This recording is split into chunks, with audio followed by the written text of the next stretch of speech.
Hi knitters, welcome to the Knitty McPurly podcast, episode 120. Oh my goodness, I'm Devin Ventry, your host.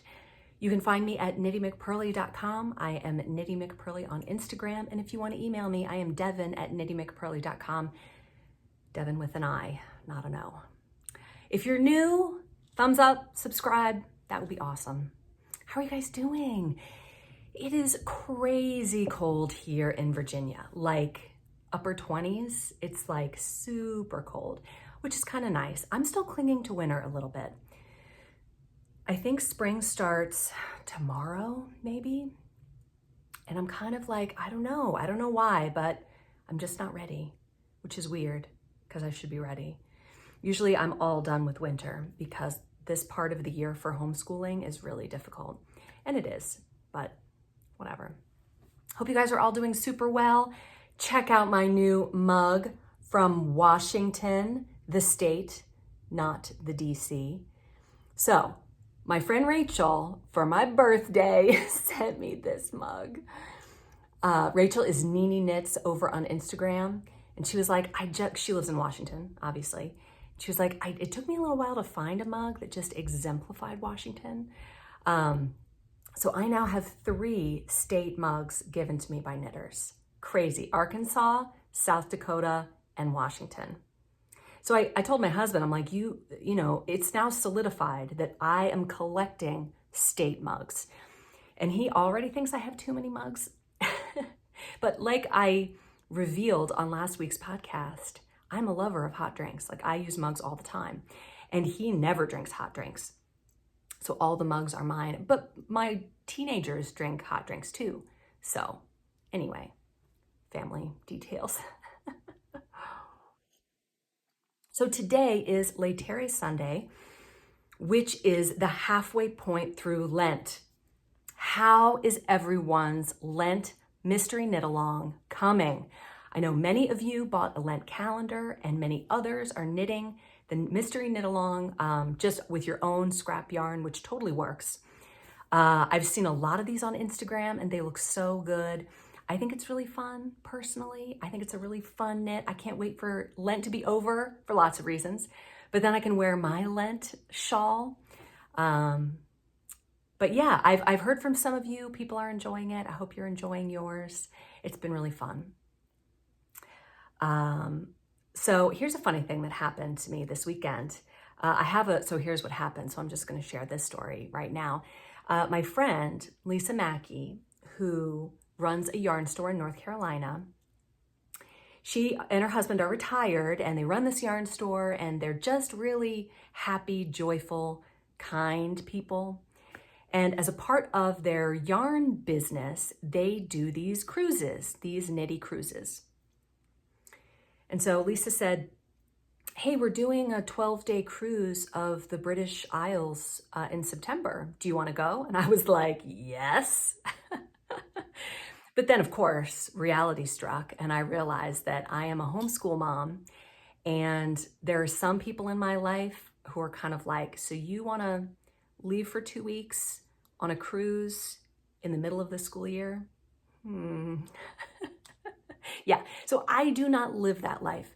And I sadly had to tell her that I can't go, but maybe you do live that life. Maybe you live the British Knitty cruise life. If you are interested in Lisa's Knitty cruise, it's sponsored by Rowan. She has a British designer who's coming to teach. It's 12 days of England, Ireland, and Scotland, and you can access it on her website. I will link it below if you're interested. Go check that out. She's wonderful. So yeah, if that's your life, then do it up.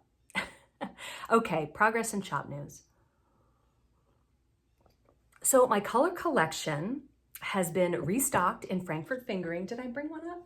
Oh, I don't think I did, but I've showed it the past couple weeks.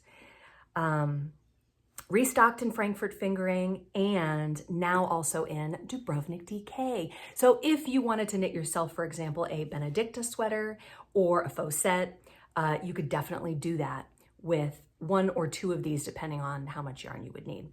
Now, the Benedicta is a 2-color sweater, DK weight, And the Faucette is a 3-color sweater in DK weight, but you could easily stripe these if that's your thing. People have done it before. I've had people use scraps to, do it up, and it just looks really cool. So yeah, I'm wearing my Benedicta right now. This is my original one. Yeah, I love a DK weight sweater. Knits up faster than a fingering weight sweater, obviously. And it's still not too warm. But yeah, I'm definitely sweatering it right now because it's cold. Another thing I did was I updated my yarn info page. Used to be, you'd go to my yarn, excuse me, yarn info tab, and I would just have the name of the base and then like the basic details of the yarn. But I thought, wouldn't it be nice if, because I have had this experience with other websites where I go and they have a name for a base and they'll tell you what's in it, but they don't tell you what it is best suited for. And like when I go to like Spoonflower, for example, if I'm ordering fabric, and Spoonflower has all these different bases that you can get your pattern printed on. I want to know, like if I want to make a pillow, is this fabric good for pillows? Is it suitable for that? Like I have 2 fingering weight yarns and they are polar opposites. So you don't want to buy Freetown fingering, which is a single ply, organic, non-superwash yarn. You don't want to buy that with the intention of making socks with it. That is a total mismatch. But the Frankfurt fingering is a very all-purpose yarn. You could use it for socks, you could use it for shawls, you can use it for any fingering weight project idea that you have. So I just put little blurbs in there, and a couple of them I linked to patterns, if that's your thing. But again, you can use these.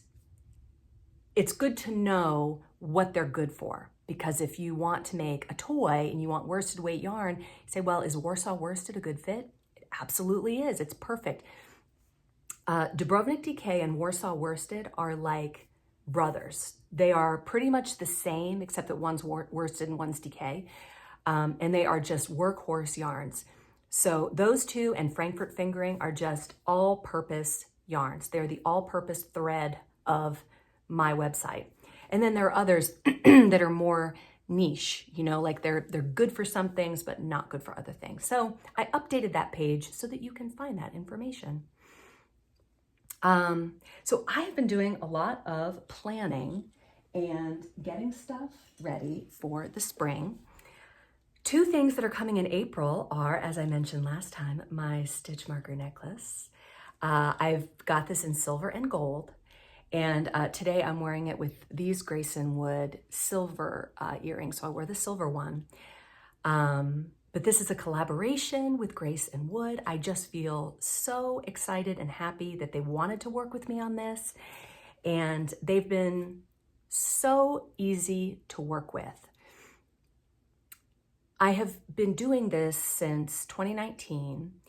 And I've worked with a lot of different vendors of different types and kinds and sizes.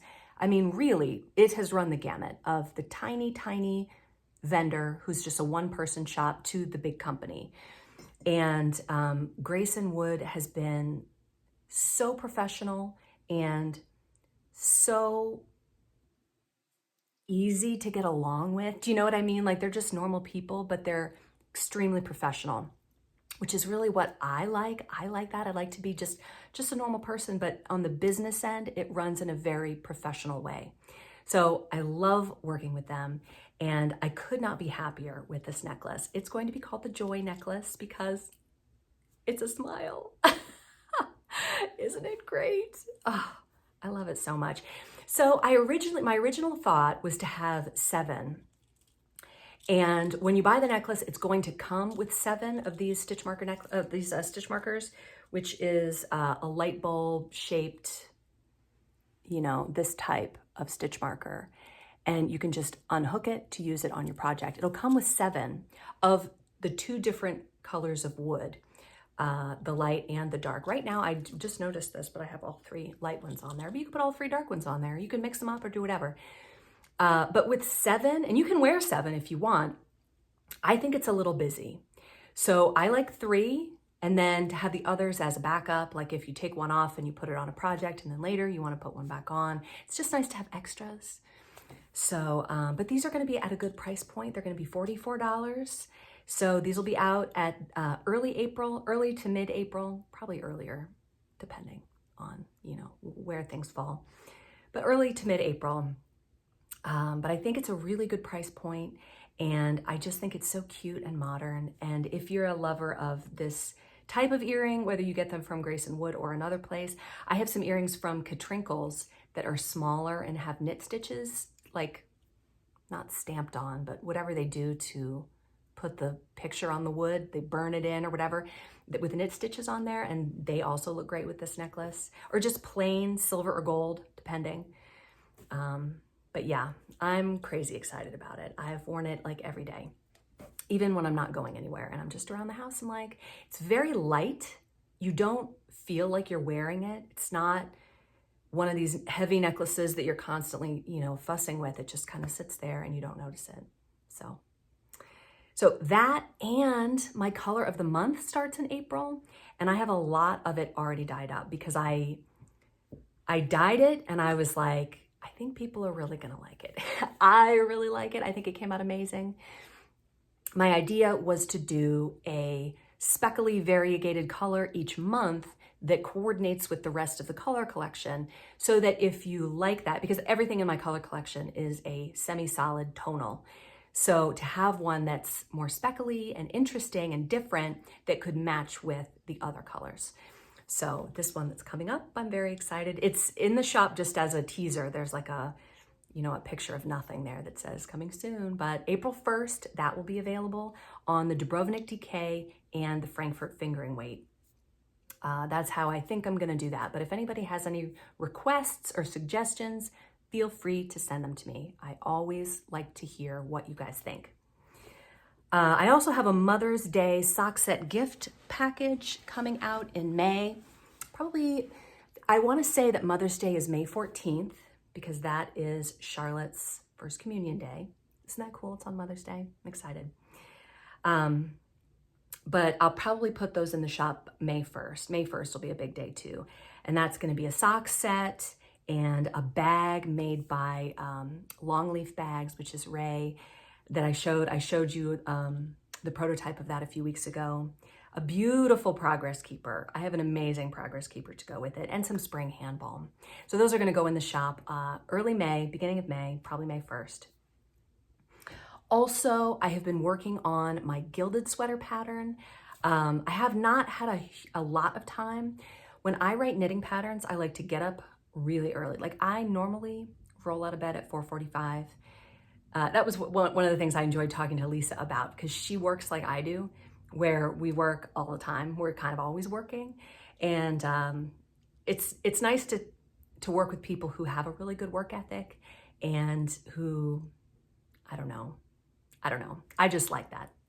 There's value too in resting, and I have to force myself to rest. Like on Sundays, I'm like, okay, I could be doing this, this, and this. And I'm like, okay, I'm gonna force myself to sit on the couch and knit and talk to my family and just chill, because that's good too.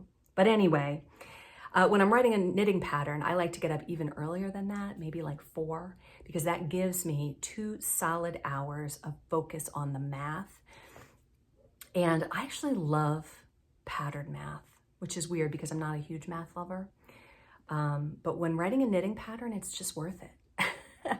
Like math should generate a thing. And if it's a knitting pattern, like we did it. We've arrived as a civilization. So that pattern's headed to the tech editor in about a week or 2. And the test for the gilded sweater is going to start mid-April, early to mid-April. I've been mentioning test knitting on the podcast, and many of you have gone over to my website and found the Become a Test Knitter tab. You can sign up there. All I really need is your email address, and I will put you on my list of test knitters. And then when a test knit comes up, I email everybody on the list and say, are you interested in knitting this particular sweater from this date to this date? And if you are, you say, put me on the list, and I put you on the list. That's how it works. It's very simple. I know some designers do more with that.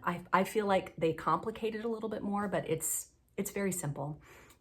The Vesper test is running right now, and the Gilded test will start in April. And after that, I am gonna be doing the Diggory Tee. Now, I didn't have a tremendous amount of knitting time on this this week, but what I did do, so this is the body. This is a bottom up t-shirt pattern, and I split for the armhole, and then you knit up a ways and you bind off right here, which is this right here. And now I'm working on the right side, which is from the neck hole up to the shoulder. And yesterday I tried this several times and several ways, because what I want is live stitches right here that we're gonna put on waste yarn, and we can join to live stitches on the back later. So I had it a couple different ways, because there's many ways to do this. All we're doing is shaping, because what we have here is when you're working bottom up, you work the front up to the place where you want the neck to start. And then you're working this triangle right here. And it's, what's the word for a triangle that's not equal in any place? Scalene, is that the right word? I don't know. I'm like a homeschool mom. I should know that word, but I don't. So the shoulder dip, so from here to here, there is a drop. That's what's called shoulder drop. It comes down. And then we also have to come down in a different way here to meet these stitches here. So what I ultimately decided to do, and it's working out really well, is I'm doing short rows. I'm using German short rows because I just really like those. I used to always use wrap and turn, but I find that in the finished garment, even if you pick up the wraps, you can still kind of see them. And I feel like German short rows are a little bit more invisible, but you can do either one. There are other short rows too, if you want to get fancy. So all I'm doing here is I am working to, can you see? It's hard to see, but there's a couple double stitches in there, which is the German short row. So I'm basically working up like this. And as I go up, I'm also coming in. So we're doing a couple decreases as we go this way. It'll be very simple in the pattern, but you're just working short rows to create this slope, which is the shoulder drop. And then I'm working, did I say decreases? Working short rows to make this. And then to make this, we're doing decreases, which are knit two together or purl two together to just move it over a little bit. So that's fun. I love that. I know that there are people who just love knitting other people's patterns. And I'm so grateful for those people because you knit my patterns.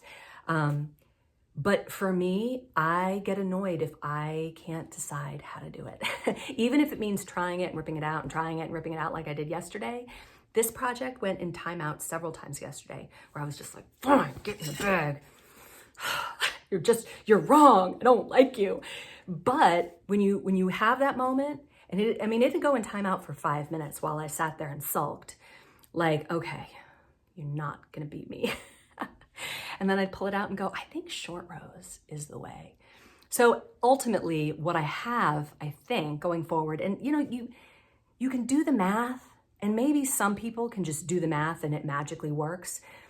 And I think that there's a little intuition in there too that's happening and you don't realize it, but I still need to do it and see it and make sure that I get the angles the way that I want them. So I'm pretty sure that this is gonna be the one, because you're also, you have a distance from where the neckline is here to the highest point. This right here is a distance of a certain amount.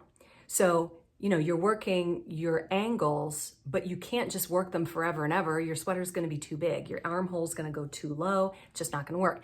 It all has to come together in the perfect shaping.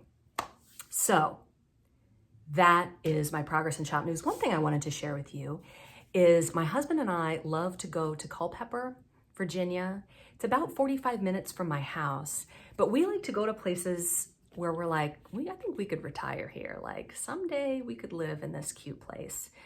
Culpeper is adorable. There's a really cute restaurant there called It's About Time.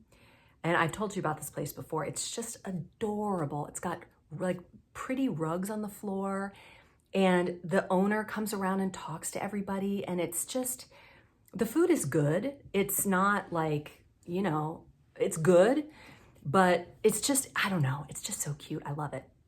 So we went there last week, and it was for some occasion. Oh, it was restaurant week, and they had a special, and it was great. Anyway, as we are driving around Culpeper, I see a yarn store, and I was like, what is that? Is that a yarn store? And it is called Knitwit, and it's at 142 North Main in Culpeper. Rebecca, who runs it, is the head Knitwit. And I went in and I talked to her, and she was so nice and normal. And, you know, just to keep her store afloat, she has other stuff too. It's not just yarn, but it's mainly a yarn shop. And I was like, we need to get together because I love that you're here. I think this is great. So anyway, if you're local and you have not been to the Knitwit in Culpeper, go check her out because she's super nice and the store is really cute. And there's other stuff in there too, like other like wool hats, you know, like the hats with the brim, that kind of hat, not a knitted hat, but a hat made of wool. So, wool socks that are ready to wear, things like that. Cute baby gifts. So it's cute, super cute. Okay, topic of the week. This week, we're going to be talking about buttonholes.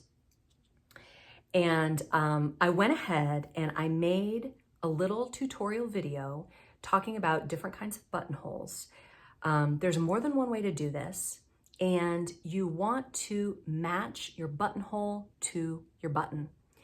If you have a very small button, such as I do on my brass tack sweater, which I'm going to talk about in the tutorial, this is like a 1/2 inch button. You can use just a yarn over, which is the buttonhole that I use in this sweater, which is actually why I wanted to talk about this today. So I addressed that in the tutorial, but just a yarn over can be a buttonhole if your buttons are small. However, most of the time we're using a bigger button, like 3/4 of an inch to even as big as 1.5 inches. So I'm going to go through in the tutorial all of the different ways that you can, not all of the different ways, I'm sure there's more ways, but some of the most common ways to make a buttonhole and to deal with that. So here's that video. Okay, we've got a few different topics in buttonholes that I want to cover today. There's more than one way to make a buttonhole, but the most common way is to do either a 1-row or a 2-row buttonhole with a bind off and a cast on. Now, I worked these yesterday, and you might notice they're almost exactly the same. The only real difference I see is that kind of stretched out stitch right there. So these are both a buttonhole with a 2-stitch bind off and then a 2-stitch cast on. This one is worked on 1 row, and this one is worked on 2 rows. When I published my Everywhere sweater pattern that has this type of buttonhole, I had questions about this. And at the time I had not heard of a 1-row buttonhole, but I actually think it looks maybe even a little bit better than the 2-row. I do think that the 2-row buttonhole is slightly easier to work. So I'm just going to work through this a little bit and show you the 1-row buttonhole and the 2-row buttonhole. So this one that I worked here yesterday is the first time that I have done a buttonhole of this type. And so hopefully I remember how to do it. Okay, so what we're going to do for our 1-row buttonhole is I'm going to bind off 2 stitches. Now, to bind off, I'm going to knit 1. Now let's say that was the one I wanted to bind off. So let's say I came to my marker or whatever it was that's my bind off. If that's the one I bind off, I need to knit another stitch because this is the one I'm going to pass over. Now that act of passing over, that's bind off 1. Okay, now I'm going to knit 1 more and bind off 2. Okay, and now I have this kind of awkward stitch here. So what I'm going to do is I'm going to slip that stitch over to here. Let me make sure I can remember how to do this. Okay, and then we turn our work, and onto my left-hand needle, I'm gonna do 2 backwards loop stitches. Whoops, did I do that wrong? It's weird to do it on this needle.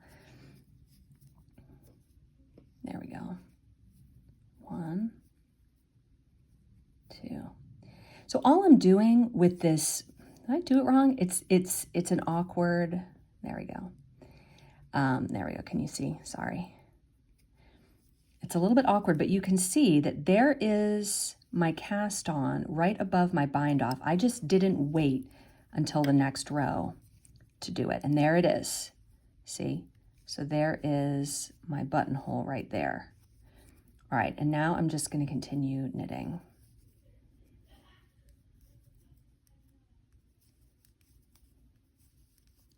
And now when I do my row going back, I'm gonna purl back.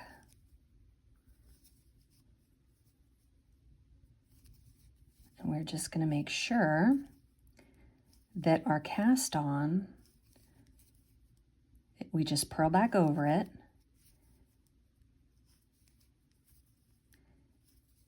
And you'll see that the cast on is in the right place.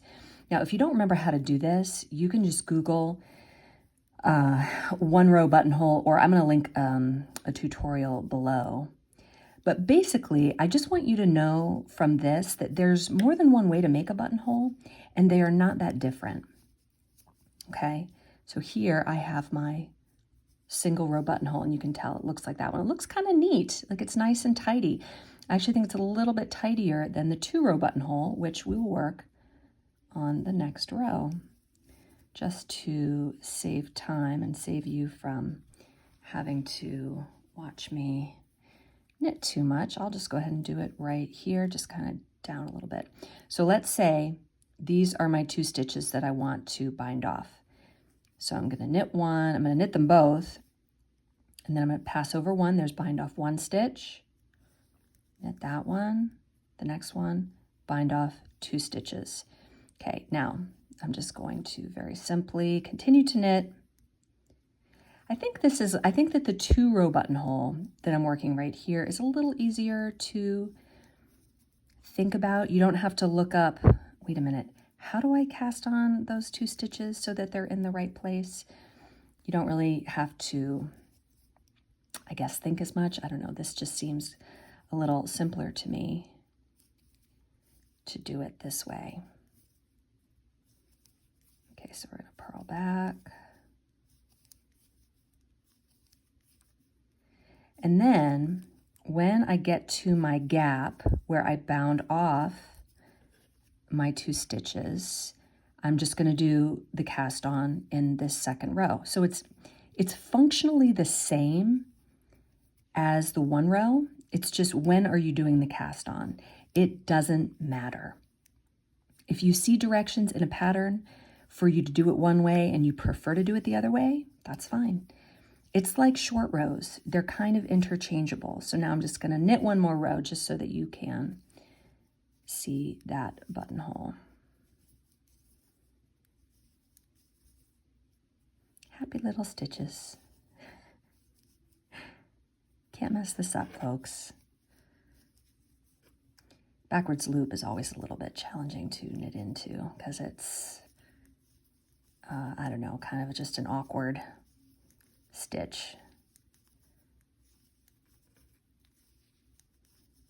Okay. All right, so there you have it. 1 row, 2 rows, almost identical.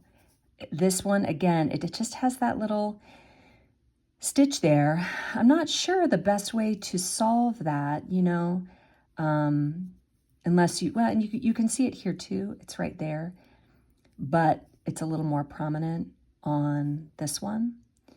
So that's the first part of the lesson, that you can do a buttonhole with a cast, with a bind off and a cast on, either in 1 row or 2 rows. Now, the next thing I want to talk about is a way to tidy up your buttonholes. So we can practice on these buttonholes actually. So I'm just going to cut a piece of yarn about 18-ish inches, and I'm going to thread it onto a tapestry needle. And this tidying up of the buttonholes is actually what led me to want to do this topic today. We'll go ahead and do this one because I think it's just a little untidy. And when you have these bigger stitches nearby, especially if your buttonhole is smaller and your button is smaller, it can be hard to find the right place where you want to put your button when you're buttoning your sweater. You can put it in the wrong place. So let's say I want to tidy this up a little bit. I'm going to use what is called a buttonhole stitch. So I'm going to start just by getting my yarn involved here, and I'll leave a little tail. This is super simple and super satisfying. So I'm going to grab 2 legs of that stitch there, and then I'm going to take not this piece coming off of my needle, but the other side of it, and I'm going to go around the front of the needle and down. And all that's doing, when I pull my needle through, you're like tying a little knot, see? And I'm just going to go over to the next stitch. Before I pull the needle through, you go around the front to the back. Oops. And then you pull that through. Again, it's like a whip stitch with a knot. So it makes a nice, sturdy, really pretty stitch, I think. So we'll go into the next one. Around the front to the back. Then we pull through.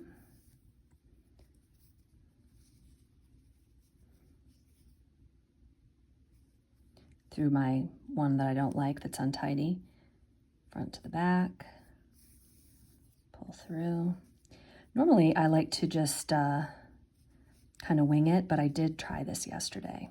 See, and these are a little bit loose right here. I actually, because they're knots, you can't say, oh, I want to tighten this whole thing up and try and pull it.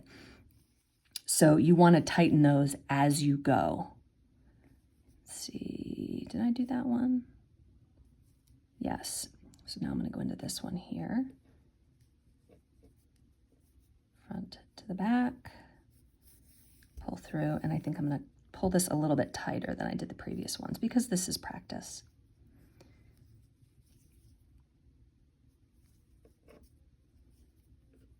Front to the back. And this is called a buttonhole stitch. When used in this, isn't it pretty? When used in this capacity, probably it has other uses too. And you can grab any 2 legs. It's not, you don't have to be super particular and specific and careful. What we're doing here, and I think like I already went into that one right there, but I'm going to do it again just because it's kind of big and fat. Oops, I forgot that part. I forgot the wrap. So I'm just going to take it back. Probably don't have to do that, but it offends my sense of order not to. Okay, front to the back. All right, and then there's kind of a double one on that one. But isn't it pretty? I just think it looks so nice. Go into 2 legs, wrap it. All right, and then we're almost back to the beginning, but I'm just going to grab those 2 that don't even go together, but that's okay. It doesn't really matter. You just want it to look nice in the end.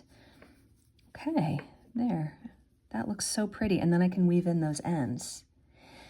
So the reason that I wanted to cover the topic of buttonholes, and the reason I'm using this pretty yarn from 29 Bridges Studio, this is the Brass Tacks colorway. And I knit my Brass Tacks sweater out of that color, and that is where the name came from. Now, in this sweater, the button is very small. This is like a 1/2 inch button. And for a 1/2 inch button, you can just do a yarn over as the buttonhole. You don't see that a lot in knitting patterns because oftentimes the buttons are bigger than that. But I really like the yarn over buttonhole for a button of this size because it's just a great size. So this is what that buttonhole looks like with the yarn over without the buttonhole stitch. You're like, wait, what? Where do I put the button? And that is what it looks like with the buttonhole stitch around the button. Isn't that just so pretty?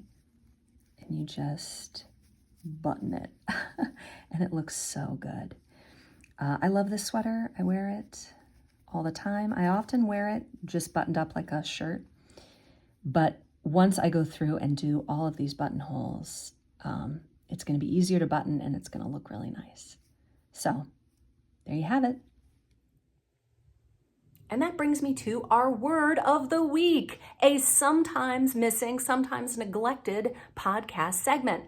But this week, we are going to talk about the word button. Because don't you kind of find it interesting that the word button refers to the thing on a shirt or a sweater that you put in a hole, and also all those things on your computer where you push them to make things happen? Why is that the same word? Well, in my research of the etymology of the word button, I think that I have uncovered it.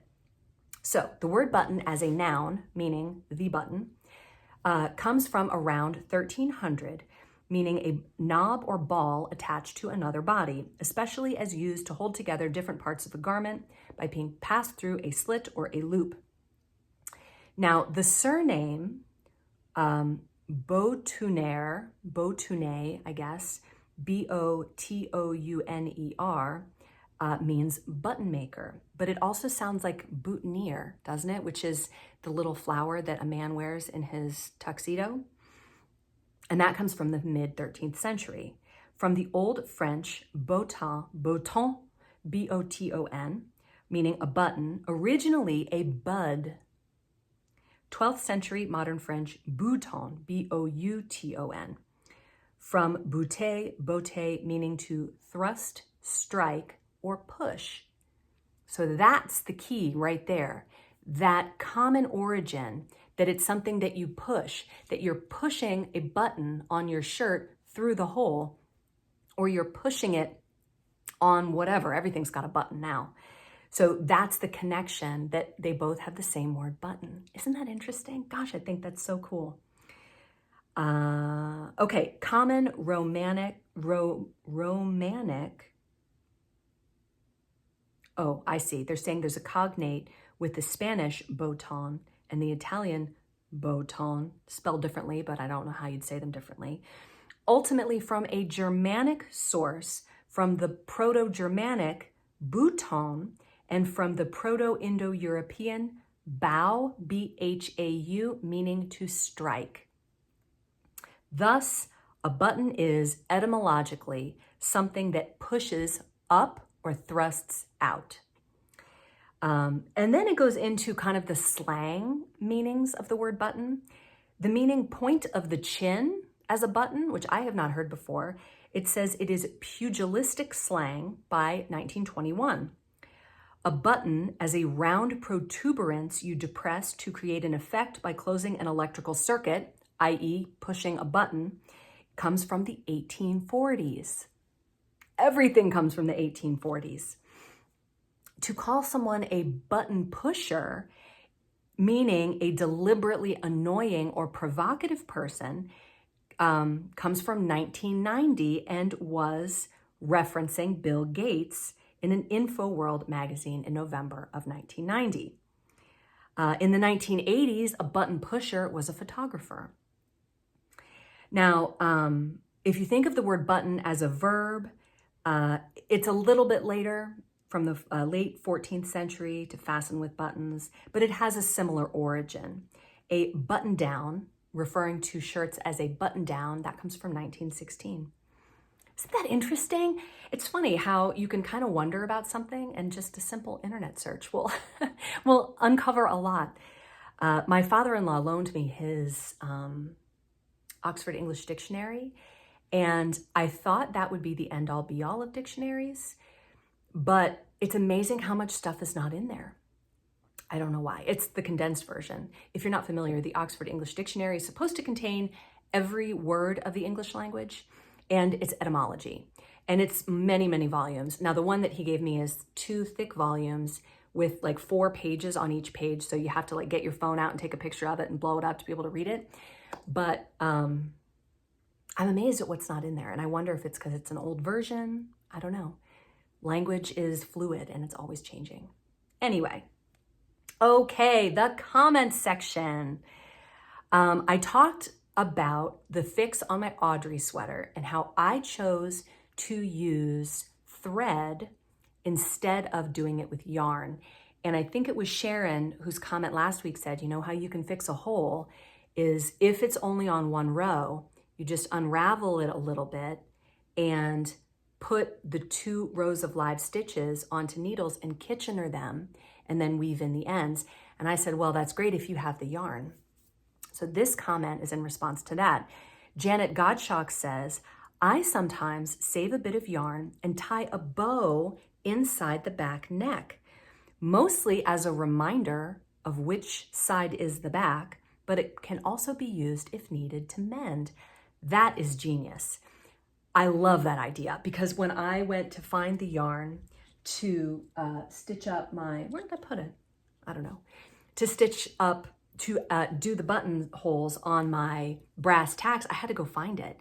And luckily I could find it. I was able to find it and I had a little bit left. But if I had just put some in the back of the neck or even in a side seam or at the bottom, like you know how when you buy stuff from the store, there's buttons or whatever sewn in the bottom where you don't really notice it, the part that you would tuck in or would kind of hang down.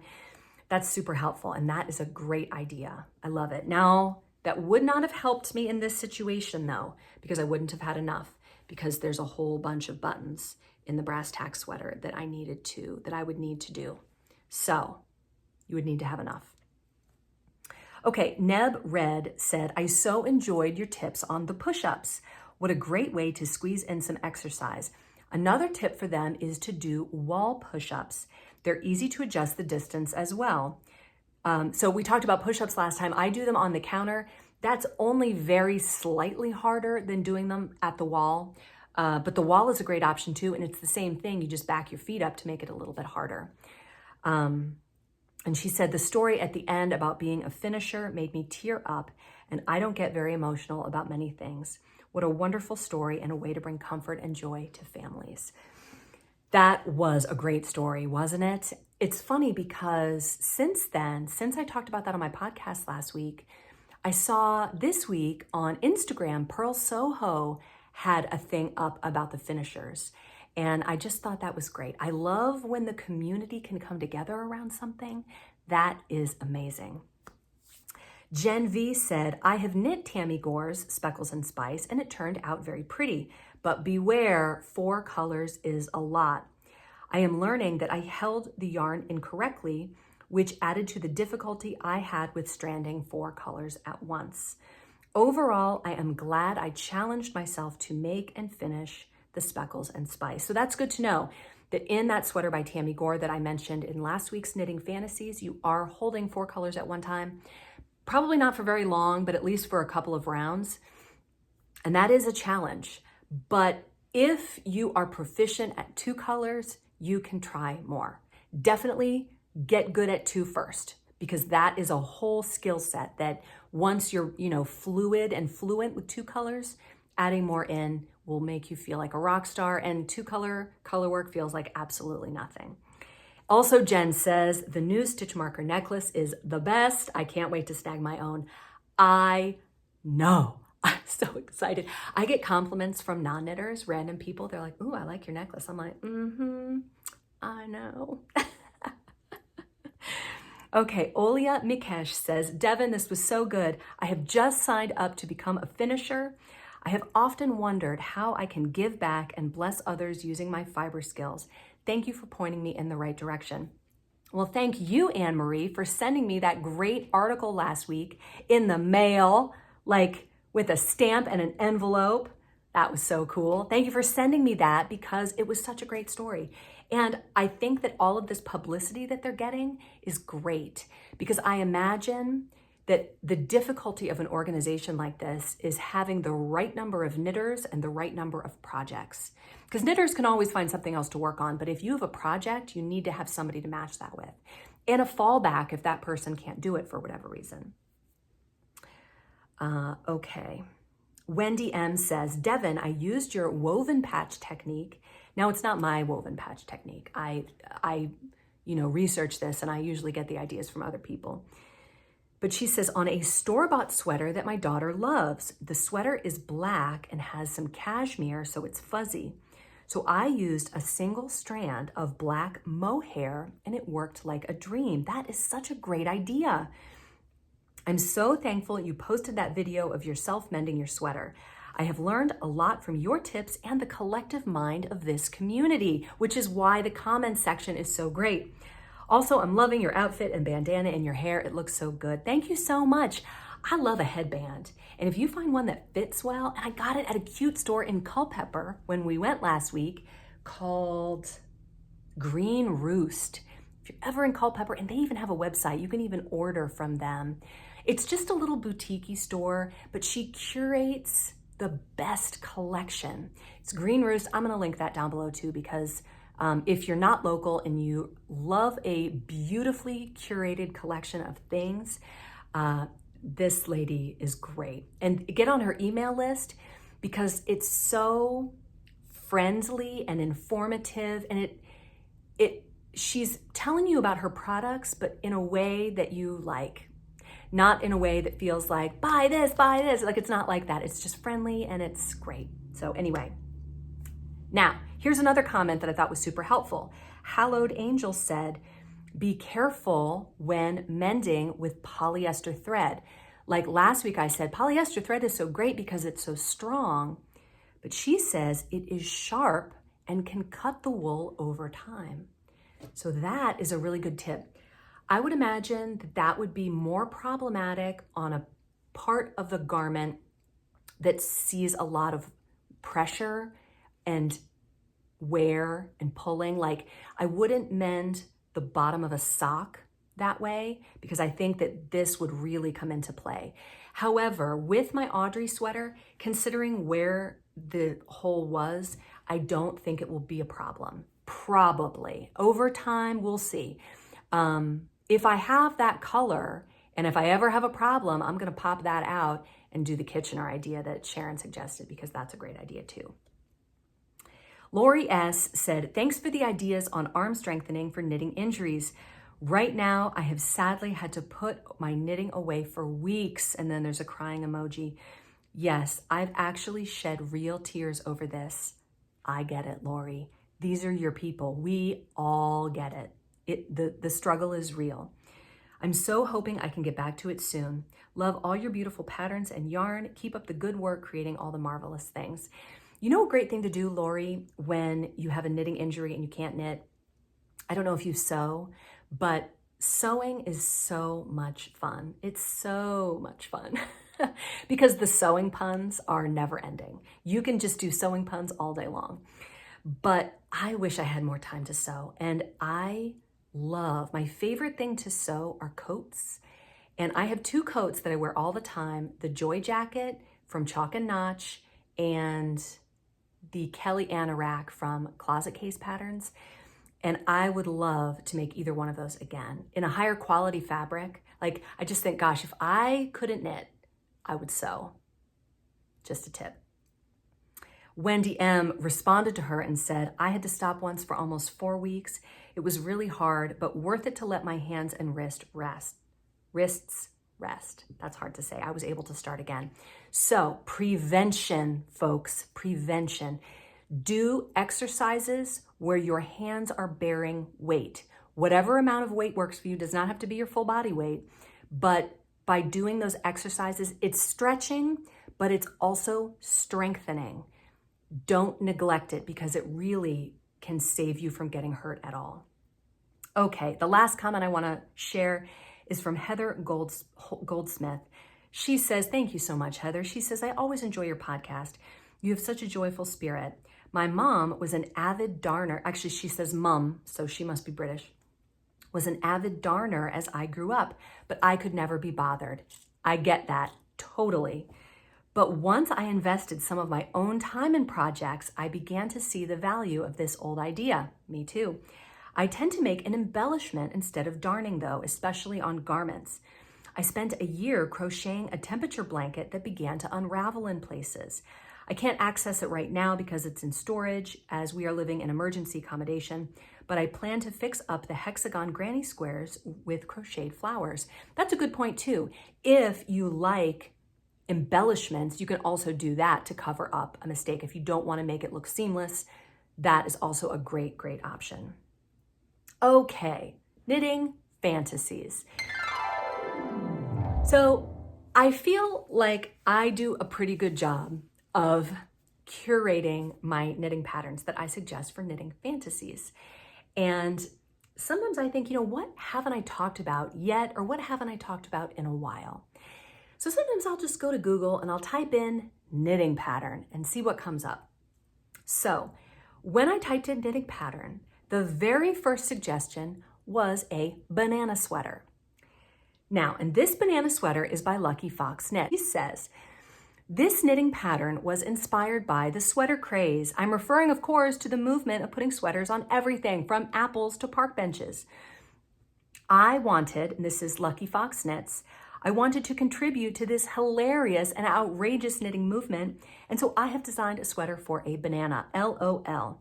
And it has a little button strap, like it's a strap for the end of the banana that buttons on for no reason at all, just to be silly. It is functional, meaning you can unbutton it and remove it if you want. But basically, this is just a conversation starter.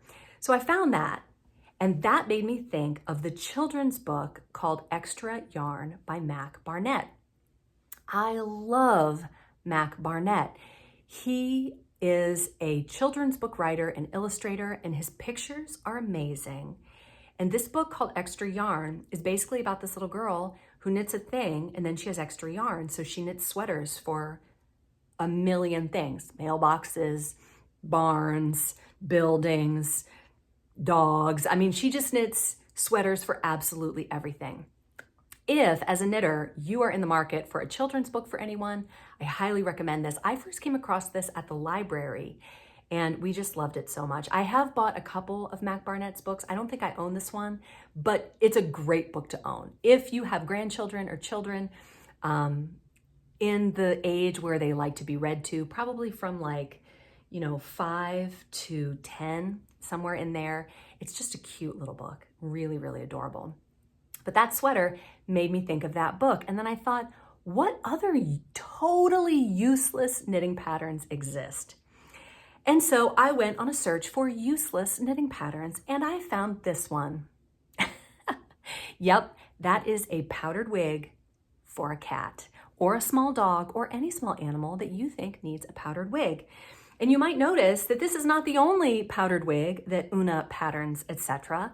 has published. There are other powdered wig patterns too. And it fits any small animal that you would like. So these are two extremely useless knitting patterns, but still funny and cute. Now, my third pick is technically useless, but it's the most adorable thing I have ever seen, possibly ever. This pattern is called Kirby Werby by Helena Murray, and it is this adorable monster with a little heart, a hat/helmet/wig with rainbow leg warmers and a purse and knitted roller skates. So it's adorable. Now, this pattern is so cute, and it is worked in worsted weight. You can get it on Ravelry as a knitting pattern, but there's also a crochet pattern. And if you look at the helmet looks to me to be crocheted. So if you wanted to knit or crochet this adorable, adorable thing, you can do that. I love the idea of a stuffed animal with accessories. Is it the only stuffed animal? I think the only stuffed animal pattern I've published. I have done a lot of stuffed animal patterns, but for some reason, whatever reason, they have not made it to the published stage. But the one that I have published is as a bundle with the friendship sweater. I talked about the friendship sweater recently because it is a back and forth color work project where you're working color work flat. And this is a unicorn with a sweater that matches the sweater for the child. And the unicorn has a tiny unicorn that goes in his pocket. And I just think that's so cute. I feel like if you have a stuffed animal that you make, he has to have accessories. He just has to. So this one, Kirby Werby, fits into that perfectly. And the one that is a crochet pattern has a different name. I want to say that it's Gunther, but I've linked all of these things below and you can find them there. Okay, so here's what happened. I have a lovely story from Ginny, who lives in Maryland. Ginny says, "Hi, Devin. I'm Ginny of Westminster, Maryland. I don't have anyone knit-worthy, so I knit for the Carroll County Linus Project. They give our blankets to children in the hospital. I can make any designs I want, and here is just one picture of the one that I made a few months ago. Check out this picture. Like, wow, it's amazing." And she also sent me a picture of the back, which is great because when you see a thing like that, that's a blanket, you know, that has a wrong side that you see, you're like, well, what does the back look like? But Ginny did this amazingly, and I have a question about this, but Ginny says, "I have to laugh at the thought of knitters not wanting to do several colors together. This blanket had 8 skeins going at the same time. I don't like to sew, so I just go back and forth. If I can figure it out, I will send you a picture of the back too," and she did. She said, "My mom would have had a fit if she was alive to see me doing it." Now, the question I have about this blanket, Ginny, is this is intarsia knit back and forth, but I was under the impression that was impossible. I have never knit any significant amount of intarsia. Like I've played around, but I've never knit a finished project that has intarsia. But I was under the impression that that was impossible. I guess it's not impossible. I mean, there's nothing that's really impossible in knitting. But you know, when you work the row and you drop the yarn, the working yarn is over here. So, no, it's working in the round that's impossible. I knew that because the working yarn is over here. And then when you come back around, you're here. So you could work it in the round if you had 2 different skeins or bobbins of the same color going on each end. But yeah, that's interesting. So working flat, not impossible. Working in the round, technically impossible, but I bet we could figure it out. Anyway, back to Ginny's story. She says, "My background on knitting is this. I am 70 and I have been knitting since I was 12. Oh my gosh, I love it. My mom said she wished she had learned needlework from her mom, who died of lung cancer when my mom was 15. At 12, I thought she was going to die, so I learned to knit. I really learned a lot when my mom and dad bought a motorhome and traveled to the US. Back then, phone calls were long distance, so when she called once a week about bills in the mail, I would hit her up with a question about knitting. She would cut me right off and just say, do exactly what the pattern says, even if it doesn't make sense. I was making a fisherman knit sweater and designing my own stitches. It turned out great. I felt like as long as I stay away from knitting, her death seemed unofficial somehow. Any kind of knitting done seemed disloyal and wrong. So she learned to knit when she was 12, but then since her mother died, and I asked her a few questions and she responded with some answers, so we're gonna piece it together. But she said any kind of knitting seemed disloyal and wrong since her mom died. Any knitting project I would do for the rest of my life would only separate us more and more. In the days she was no longer a part of the project, she would only be further away. And so I asked her, I said, was your mom a knitter? And so her mom died in 2014. And she said her mom started knitting when her mom was 22. So her mom's mom died when her mom was 15. And so that's why she didn't learn the needlework from her mom, but she did learn when she was 22. She had 2 little girls and no money, so it was a great outlet. She made some best friends at her local yarn shop, and when that closed, the 6 of them met on Monday afternoons at her house. I love that. They called themselves the Knitwits, just like the store in Culpeper. They would go out to lunch once a month, and as I heard it, they almost got kicked out from laughing so loud. I feel like that if we all got together, that's what it would be. I was asked to join in, but I thought I would die of embarrassment because she was, a teenager at the time. I thought my dad would learn to knit, but he did do needlepoint when he broke his leg. My mom was my best friend. She said that when she retired, she would make a sweater a week for a year, and she did. Wow. Then she gave them away. I finally started knitting 2.5 years after she passed. So she died in 2014, and it took her 2.5 years to knit again. But I'm glad that you did, Jenny. That is great. It was hard because she couldn't share it with her mom. After about 5 years after she passed, I finished the hat that she was working on, crying the whole time. Wow. So you're a finisher, Jenny. You finished your mom's hat. That's amazing. I love that. Being a finisher for someone in our own life is even more powerful. I mean, if you can say that that's even more powerful than finishing someone else's project who you didn't know. But that is amazing. Thank you so much, Jenny, for that wonderful story. I love that. I love the generational knitting. I don't have any parents or grandparents or great-grandparents that I knew of back in the day who were knitters. And that's why it took me until I was, how old was I when I learned to knit? I was in my 30s. And it was a friend who taught me. And so, yeah, I guess it's great though. I love knitting, and I love knitters, and I love you guys. And I love this podcast. And thank you so much for being here. And I will see you guys next week. Okay, bye knitters.